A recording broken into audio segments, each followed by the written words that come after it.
దత్తాత్రేయుని జననం పాట. అత్రి అనసూయల పుణ్యఫలం, జగతికి దొరికిన త్రిమూర్తి బలం. ఇదే ఇదే దత్తాత్రేయ జననం, పతివ్రత శిరోమణి సతీ అనసూయ మాత.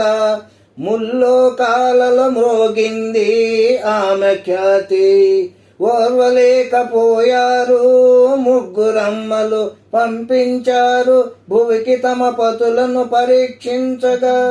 అనసూయ ధర్మం వేషం వచ్చే దైవం, దత్త దత్త గురుదత్త శరణం అంటే చాలు కాపాడే దాత.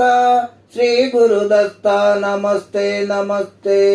సాధువుల రూపాన వచ్చారు త్రిమూర్తులు, భిక్షాందేహి అంటూ నిలిచారు అతిథులు.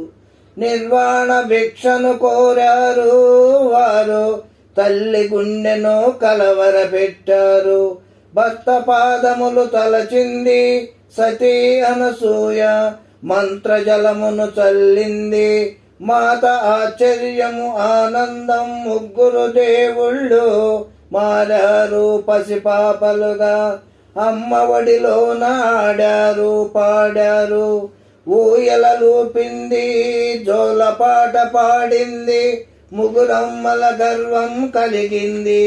దత్త దత్త గురుదత్త శరణం అంటే చాలు కాపాడే దాత. శ్రీ దత్తాత్రేయ తమ పతులను ఇమ్మని వేడారు సతులు, కరుణించి కదిలాడు అత్రి మహర్షి. బ్రహ్మ విష్ణు మహేశ్వరుల రూపం ఏకమై నిలిచింది. దత్త స్వరూపం దత్త స్వరూపం, మూడు శిరసులు ఆరు చేతులు, గురువైనాడు లోకాన దేవాది దేవుడు. దత్త దత్త గురుదత్త శరణం అంటే చాలు కాపాడే దాత. శ్రీ దత్తాత్రేయ నమస్తే దిగంబర నమస్తే. శ్రీపాద వల్లభ దిగంబర, అవధూత చింతాన దిగంబర దిగంబర దత్తాత్రేయ. ముందుగా అందరికి నమస్కారములు. ఈరోజు దత్తాత్రేయ జయంతి. ఓం దత్తాత్రేయ నమః.